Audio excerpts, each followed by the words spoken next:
Assalamualaikum. Salam sejahtera. Apa khabar? Semoga semuanya berada dalam keadaan baik, sihat dan ceria.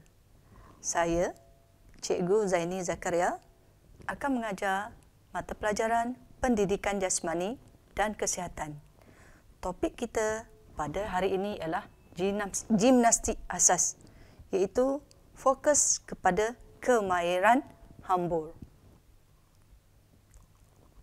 Baiklah, sebelum meneruskan pembelajaran, cikgu ingin nyatakan standard pembelajaran pada hari ini, iaitu menghambur dengan kaki ke atas peti lombor dan membuat putaran serta mendarat.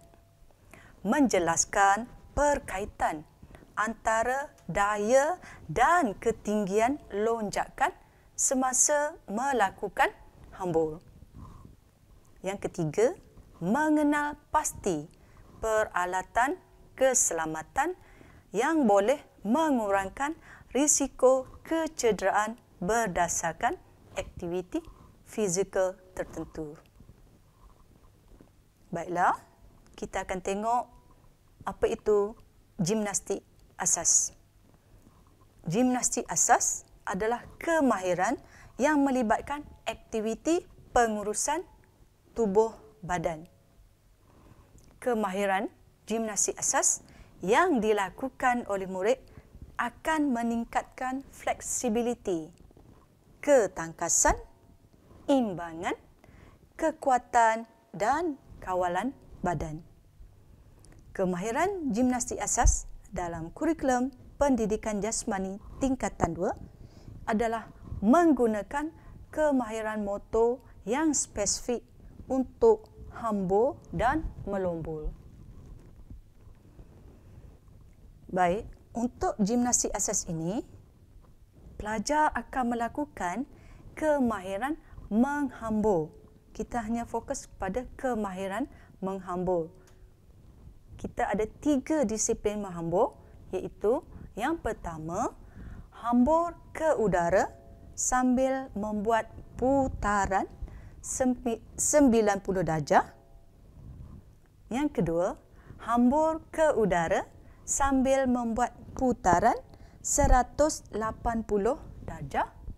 Dan yang ketiga, membuat hambur ke udara sambil membuat putaran 360 darjah. Baik, kita tengok kemahiran hambur yang pertama, iaitu hambur ke udara sambil membuat putaran 90 darjah. Pelajar berdiri dalam keadaan sedia. Langkah kedua, pelajar akan berlari dengan kelajuan yang terkawal. Langkah yang ketiga, pelajar akan mula melonjak dengan kedua-dua kaki dan mendarat dengan kedua-dua kaki ke atas peti lombor. Dan langkah yang keempat, untuk membuat hambur ke udara sambil membuat putaran 90 darjah ialah hambur ke udara sambil membuat putaran 90 darjah, fleksi lutut semasa mendarat untuk menyerap daya, luruskan tangan ke hadapan untuk imbangan. Akhir sekali, luruskan kaki, tegakkan badan dan luruskan kedua-dua tangan ke atas. Seterusnya, cikgu telah sediakan tayangan video tentang cara melakukan kemahiran hambur ke udara sambil membuat putaran 90 darjah.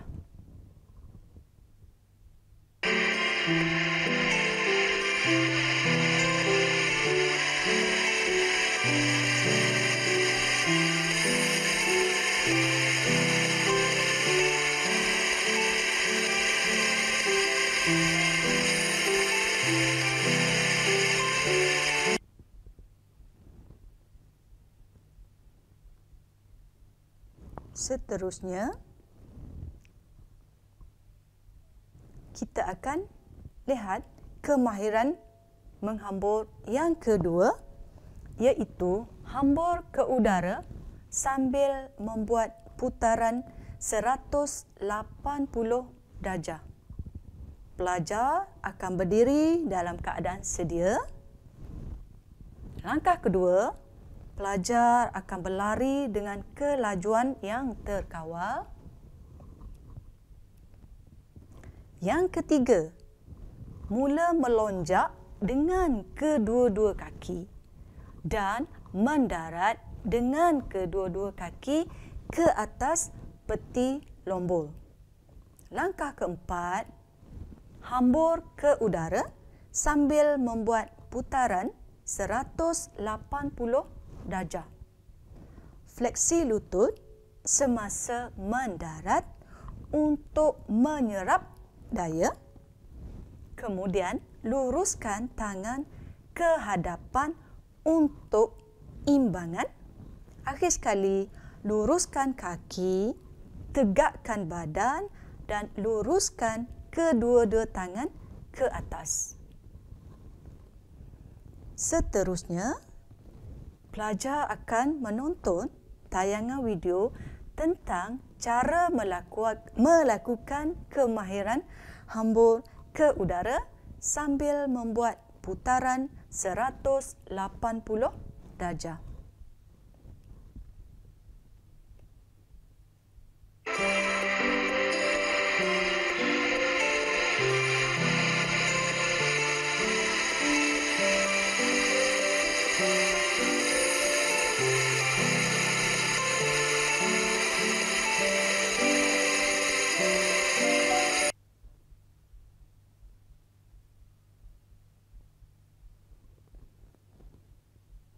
Baik, seterusnya kita ke kemahiran menghambur yang ketiga dan terakhir untuk topik ini, iaitu hambur ke udara sambil membuat putaran 360 darjah. Seperti lakuan sebelum ini, pelajar mesti berdiri dalam keadaan sedia. Langkah kedua, mula berlari dengan kelajuan yang terkawal. Langkah ketiga, pelajar akan mula melonjak dengan kedua-dua kaki dan mendarat dengan kedua-dua kaki ke atas peti lombol. Yang keempat, langkah terakhir, pelajar akan hambur ke udara sambil membuat putaran 360 darjah. Kemudian, fleksi lutut semasa mendarat untuk menyerap daya. Luruskan tangan ke hadapan untuk imbangan. Dan akhir sekali, luruskan kaki, tegakkan badan dan luruskan kedua-dua tangan ke atas. Baik, seterusnya pelajar akan menonton tayangan video tentang cara melakukan kemahiran hambur ke udara sambil membuat putaran 360 darjah.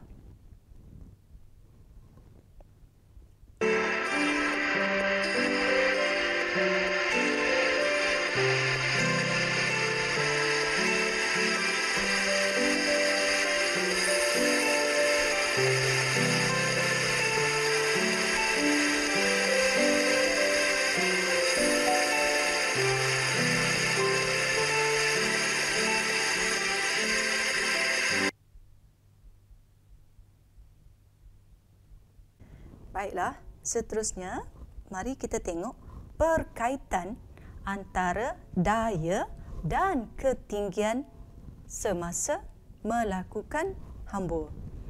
Daya lonjakan yang baik akan menghasilkan ketinggian lonjakan semasa melakukan kemahiran hambur. Seterusnya, mari kita tengok aspek keselamatan semasa menjalankan aktiviti gimnastik asas. Yang pertama, fleksi atau bengkokkan lutut untuk menyerap daya semasa mendarat. Okey. Tujuannya memberi kestabilan semasa mendarat dengan merendahkan posisi pusat graviti. Jasad semakin stabil apabila kedudukan pusat graviti semakin rendah.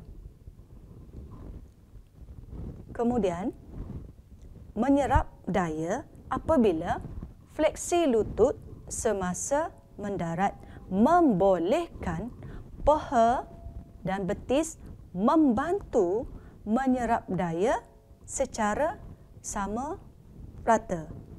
Ini akan dapat mengelakkan kecederaan pada lutut. Aspek keselamatan yang kedua ialah guru atau rakan mesti berada bersama semasa melakukan aktiviti bagi mengelakkan risiko kecederaan. Okay, aspek yang ketiga iaitu aktiviti dilakukan di tempat yang rata dan tempat yang licin, berbatu dan berlubang mesti dielakkan.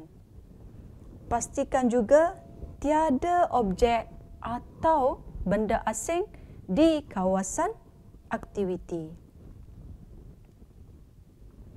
Aspek keselamatan yang keempat ialah melakukan aktiviti mengikut kemampuan dan keupayaan diri. Okey, tidak perlu bersaing. Setiap individu mempunyai tahap kesihatan, kecergasan, kematangan dan kemahiran yang berbeza.